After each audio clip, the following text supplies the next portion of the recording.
पिछले एक महीने से मध्य प्रदेश के अंदर एक के बाद एक धर्मांतरण के मामले सामने आ रहे हैं। खबरें निकलकर सामने आ रही हैं, स्थान बदल रहे हैं, घटनाक्रम बदल रहे हैं, लेकिन जो एक चीज नहीं बदल रही वह है इन घटनाक्रमों के बीच जिन लोगों पर आरोप लग रहे हैं वह आरोपी। मध्य प्रदेश के अलग अलग हिस्सों से बीते एक महीने में कई घटनाएं ऐसी सामने आई हैं जिनमें चर्च प्रबंधन और पादरियों पर धर्मांतरण के आरोप लगे हैं। वहीं दूसरी ओर धर्मांतरण करने वाले यह पादरी और चर्च इन आरोपों को सिरे से नकार रहे हैं। लेकिन चर्च और पादरियों के द्वारा जो दावे किए जा रहे हैं कि वह धर्मांतरण नहीं कराते, उन दावों की कलई खोलने वाली खबर आज हम आपको दिखाने वाले हैं। यह खबर ऐसी है जिसमें न केवल इन पादरियों पर धर्मांतरण के आरोप लगे, बल्कि पुलिस प्रशासन के द्वारा इन आरोपियों को पकड़ने को लेकर जब मुहिम चलाई गई और आरोपी पुलिस की गिरफ्त से भागते दिखे तो स्थानीय एसपी को इन आरोपियों को पकड़ने के लिए, इन आरोपियों को गिरफ्तार करने के लिए 5,000 रुपए का इनाम घोषित करना पड़ा। नमस्कार, मेरा नाम है अंकित, आप देख रहे हैं आयुध।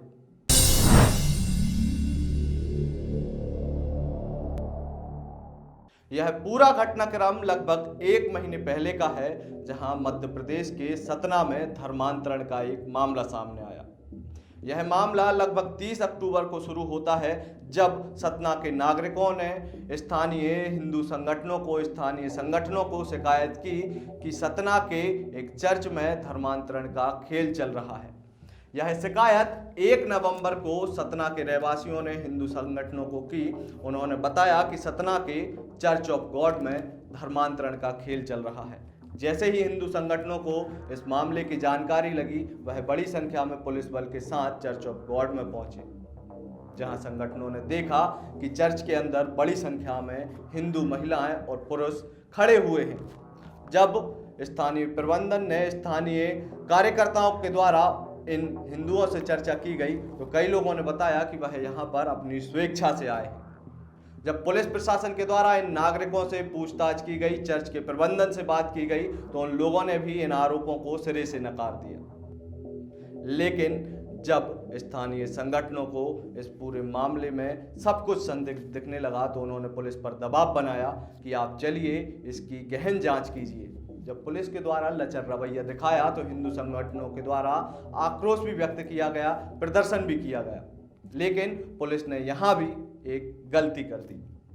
जिन लोगों पर कार्रवाई करनी थी उन्हें तो पुलिस के द्वारा बख्श दिया गया, लेकिन जो लोग आरोप लगा रहे थे कि धर्मांतरण हो रहा है, उन पर स्थानीय पुलिस के द्वारा लाठी भांजी गई। जब इन कार्यकर्ताओं पर लाठीचार्ज हुआ तो कई कार्यकर्ताओं को गंभीर रूप से चोटें भी लगीं और कई कार्यकर्ता गंभीर रूप से घायल भी हुए। मामला जब तूल पकड़ने लगा तो स्थानीय एसपी ने इस मामले की जांच करने के आदेश दिए। जब एसपी के द्वारा जांच के आदेश दिए गए तो हुआ वही जिसकी आशंका जताई जा रही थी। 1 नवंबर को शिकायतकर्ता रामकेश डोंगर की शिकायत पर सतना पुलिस के द्वारा मामला दर्ज किया गया। इस पूरे मामले में चर्च ऑफ गॉड के फादर बीजू थॉमस, संतोष थॉमस सहित 3 अन्य पादरियों को आरोपी बनाया गया। इन सभी पर मध्य प्रदेश की धर्म स्वतंत्रता अधिनियम 2021 की धारा 3 और 5 के तहत कार्रवाई की गई। शिकायतकर्ता रामकेश डोंगर ने अपने शिकायती आवेदन में बताया कि वह 10 साल से बच्चा पैदा न होने की बात से परेशान थे। जब इस पूरी घटना की जानकारी स्थानीय चर्च ऑफ गॉड के पादरियों को लगी तो उन्होंने रामकेश डोंगर को कई प्रकार के प्रलोभन दिए। उन्होंने कहा कि तुम यीशु की शरण में आ जाओगे तो तुम्हें बच्चा भी पैदा हो जाएगा और हम तुम्हें नौकरी से भी लगवा देंगे। इसके बाद रामकेश डोंगर का चर्च में आना जाना शुरू हुआ, जिसके बाद पादरियों के द्वारा उन्हें जल पिलाकर और बाइबल की शपथ दिलाकर धर्मांतरित कर दिया गया। इस पूरे घटनाक्रम के बाद भी जब रामकेश डोंगर को कोई बच्चा पैदा नहीं हुआ तो उन्होंने सोचा कि यह तो मेरे साथ छल हो गया। यह पूरी बात उन्होंने अपने शिकायती आवेदन में लिखवाई है, ना कि हम अपने मन से बोल रहे हैं। पुलिस को इस प्रकार की शिकायत मिली, जिसके बाद पुलिस ने बीजू थॉमस और संतोष थॉमस सहित 3 अन्य पादरियों के खिलाफ मामला दर्ज किया। जैसे ही पुलिस के द्वारा इस पूरे मामले में जांच की जाना शुरू हुई, उसकी जानकारी लगते ही फादर बीजू थॉमस और संतोष थॉमस फरार हो गए। लेकिन इस पूरे घटनाक्रम में पुलिस की कार्यप्रणाली जिस प्रकार की रही, उसी के चलते यह बीजू थॉमस और संतोष थॉमस फरार हो पाए। यदि पुलिस स्थानीय सामाजिक कार्यकर्ताओं की शिकायत पर पूर्व में ही कार्रवाई कर लेती तो शायद यह फरार नहीं होते।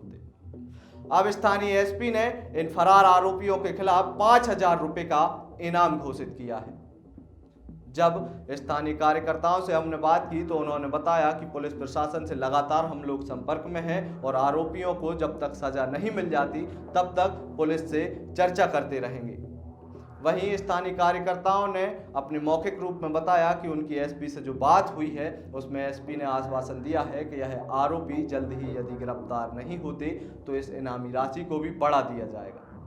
जब बीजू थॉमस पर यह मामला दर्ज हुआ तो बीजू थॉमस पुलिस की गिरफ्त से बचने के लिए कोर्ट की शरण में जाने लगा।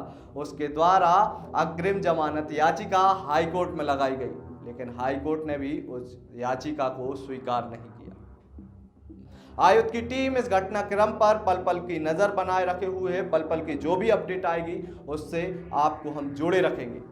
तब तक आप हमारे साथ बने रहिए। हमारे फेसबुक पेज को लाइक कीजिए, ट्विटर पर हमें फॉलो कीजिए, इंस्टाग्राम पर फॉलो करना ना भूलें और सबसे ज़रूरी यूट्यूब पर हमें सब्सक्राइब जरूर करें।